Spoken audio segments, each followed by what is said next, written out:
Halo, ada yang lagi belajar sejarah ya? Hai Alia, iya nih seru banget. Yuk belajar bareng tentang organisasi MIAI di masa penjajahan. Wow, asyik. Majelis Islam A'la Indonesia didirikan pada 21 September 1937 di Surabaya.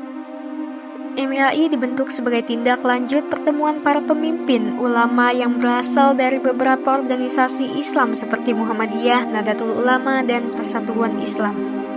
MIAI merupakan badan federasi bagi ormas Islam yang mengordinasi sebagai kegiatan dan menyatukan umat Islam di Indonesia dalam menghadapi konflik politik Belanda. Kiai Haji Hasyim Asy'ari menjadi ketua badan legislatif dengan 13 organisasi yang tergabung dalam MIAI.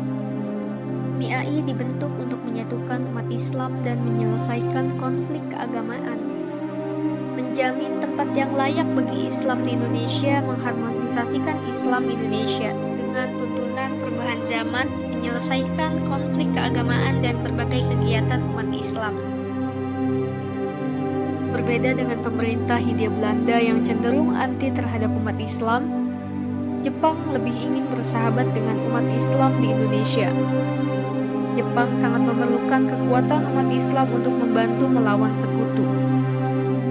Oleh karena itu, sebuah organisasi Islam MIAI yang cukup berpengalaman melawan massa pemerintahan kolonial Belanda mulai dihidupkan kembali oleh pemerintah pendudukan Jepang pada tanggal 4 September 1942. Kegiatan yang dilakukan MIAI ada beberapa yang diantaranya. Yang pertama, pengajian dan ceramah agama. Kedua, pendidikan Islam formal dan non-formal. Ketiga, bantuan sosial dan kemanusiaan serta pengembangan ekonomi umat.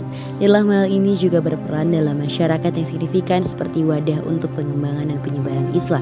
Sebagai pusat pendidikan dan lembaga sosial yang membantu meningkatkan kesejahteraan masyarakat, MIAI menjadi tempat bersilaturahmi dan wadah tempat berdialog dan bermusyawarah untuk membahas berbagai hal yang menyangkut kehidupan dan tentu saja bersinggungan juga dengan perjuangan untuk melaksanakan tujuan tersebut. MIAI membuat program, adapun program tersebut adalah yang pertama membangun Masjid Agung di Jakarta, yang kedua mendirikan universitas, dan yang ketiga membentuk Baitul Mal. Dari ketiga program ini yang hanya mendapat lampu hijau dari Jepang hanya program yang ketiga. Keberhasilan program Baitul Mal semakin memperluas jangkauan perkembangan MIAI. Dana yang terkumpul dari program tersebut semata-mata untuk mengembangkan organisasi dan memperjuangkan di jalan Allah, bukan untuk membantu Jepang. Arah perkembangan MIAI ini mulai dipahami oleh Jepang sebagai organisasi yang tidak memberi kontribusi terhadap Jepang.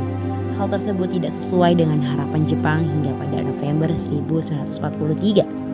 MIAI dibubarkan. Sebagai penggantinya, Jepang membentuk MASOMI atau Majelis Syurah Muslimin Indonesia, dengan harapan dari pembentukan majelis ini adalah agar Jepang dapat mengumpulkan dana dan dapat menggerakkan umat Islam untuk menopang kegiatan Perang Asia Timur Raya. Ternyata MIAI itu organisasi Islam yang dibentuk buat nyatuin umat ya? Iya, didirikan tahun 1937 buat wadah kerjasama organisasi-organisasi Islam. Terus kenapa diganti?